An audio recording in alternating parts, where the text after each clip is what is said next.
तो hello guys, तो मैं आज आपको डीएलआईस और बीएलआईस जो कोर्सेज़ हैं उनके बारे में बताऊंगी। ये कोर्स जो होते हैं लाइब्रेरी कोर्सेज़ होते हैं और इसमें लाइब्रेरी टीचिंग के लिए कोर्स किए जाते हैं ना। तो लाइब्रेरी के लिए जितनी भी वैकेंसीज होती है उसके अंदर हम फॉर्म फिल कर सकते हैं अगर हमने ये कोर्स कर रखा है, जैसे कि डीएलआईस हो गया और बीएलआईस हो गया है ना। तो सेकेंड ग्रेड टीचर और थर्ड ग्रेड टीचिंग के लिए हम ये फॉर्म फिल कर सकते हैं अगर हमने ये डिग्रीज कर रखी है। और अगर हम इसके आगे ग्रेजुएशन और पोस्ट ग्रेजुएशन भी करना चाहते हैं लाइब्रेरी के अंदर, तो इसके अंदर ये कोर्सेज किए जाते हैं ना। तो जो डीएलआईस कोर्स होता है, diploma in library and information science course जो है, ये 12th लेवल का कोर्स होता है ना। 12th के साथ भी कर सकते हैं, 12th के बाद भी, और कई लोग इसे ग्रेजुएशन के बाद भी करते हैं ना। तो ये जो कोर्स होता है ये एक तरह से लाइब्रेरी का एंट्रेंस एग्जाम की तरह होता है। जैसे कि आप लाइब्रेरी में क्या क्या होता है ये सब इसके अंदर हम सीखते हैं ना। तो जैसे कि ये जो फॉर्म है हम वीएमओ कोटा ओपन से भर सकते हैं ना। कोटा एग्जाम यूनिवर्सिटी है, वहाँ से हम ये भर सकते हैं, जैसे कि वीएमओ इग्नू वहाँ से है ना। तो 1 ईयर का ये जो कोर्स होता है, 1 ईयर की डिग्री होती है और इसके अंदर 2 सेम के अंदर इस बार से एग्जाम कराए जाते हैं, 6-6 महीने के अंदर होते हैं ना। तो थ्योरी पेपर जो होता है इसके 4 थ्योरी पेपर होते हैं और 2 जो होते हैं प्रैक्टिकल पेपर होते हैं ना। तो 2 प्रैक्टिकल पेपर होते हैं। फर्स्ट प्रैक्टिकल पेपर के अंदर कॉलम क्लासिफिकेशन एंड टीडीसी के बारे में समझाया जाता है और जो दूसरा प्रैक्टिकल पेपर होता है उसके अंदर कैटलॉग कार्ड कैसे बनाए जाते हैं लाइब्रेरी के अंदर, तो वो सिखाया जाता है ना।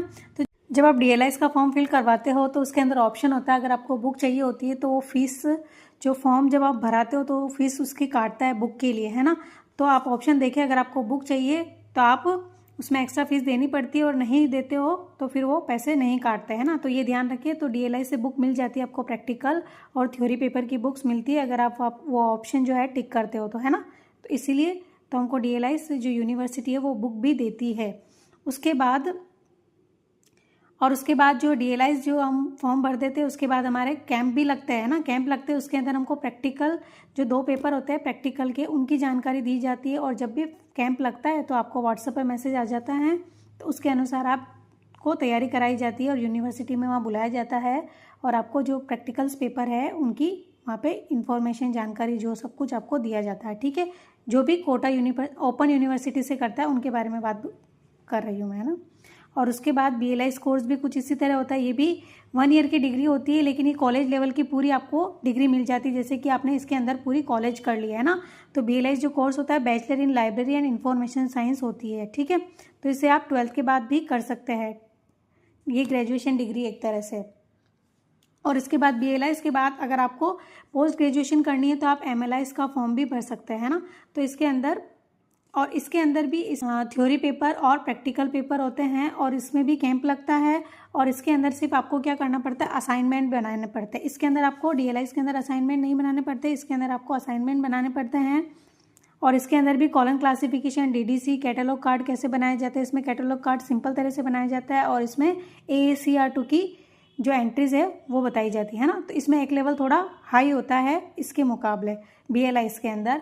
और उसके बाद जो भी ये डीएलआईस फॉर्म और बीएलआईस फॉर्म भरते हैं, गर्ल्स के लिए क्या होता है, निःशुल्क होता है। तो इसके लिए बाद में आपके लिए फॉर्म निकलते हैं, बालिका दूरस्थ योजना वाले फॉर्म निकलते हैं। तो आप फॉर्म फिल कराओगे तो आपको वापस से इसकी फ़ीस मिल जाती है ना। तो आपको उसका ध्यान रखना है कि वो फॉर्म कब निकलते हैं, तो आप वो फॉर्म भर सकते हैं और आपको वापस से पैसे मिलते हैं। बट ये ध्यान रखिए कि आपकी फैमिली से कोई भी गवर्नमेंट जॉब के अंदर नहीं होना चाहिए, है ना, तभी आपको वो पैसे वापस से मिल जाएंगे।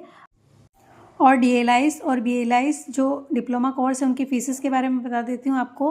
तो डीएलआईस में कम से कम 4,500 रुपये तक लगते हैं और बीएलआईस के 9,000 रुपये तक लगता है ना। तो बाकी और अदर यूनिवर्सिटी में उसकी फ़ीस कम ज़्यादा हो सकती है, पता नहीं, बाकी इतनी तो लगती है दोनों कोर्सेज़ के अंदर। तो मैं आपको बस ये बताऊँगी, इसके अंदर ये फ़ीस लगती है। और डीएलआईस कोर्स करने के बाद हम प्राइवेट कॉलेज और स्कूल के अंदर, लाइब्रेरी के अंदर भी हम लग सकते हैं या जॉब कर सकते हैं। और सेकेंड ग्रेड और थर्ड ग्रेड की वैकेंसीज़ के लिए हम डीएलआईस करने के बाद फॉर्म फिल कर सकते हैं। और बीएलआईस के अंदर भी हम सेकेंड ग्रेड का फॉर्म भर सकते हैं, केवीएस स्कूल के अंदर, लाइब्रेरी के अंदर, है ना। हम जो है जॉब कर सकते हैं ये डिप्लोमा करने के बाद। तो ये जो जानकारी थी डीएलआईस और बीएलआईस के बारे में मैंने आपको बताई है। और अगर आपको और कुछ जानकारी चाहिए इससे रिलेटेड तो आप मुझसे कमेंट पे पूछिए। और अगर वीडियो अच्छी लगी हो तो लाइक करें एंड मेरे चैनल को सब्सक्राइब करें। Thank you.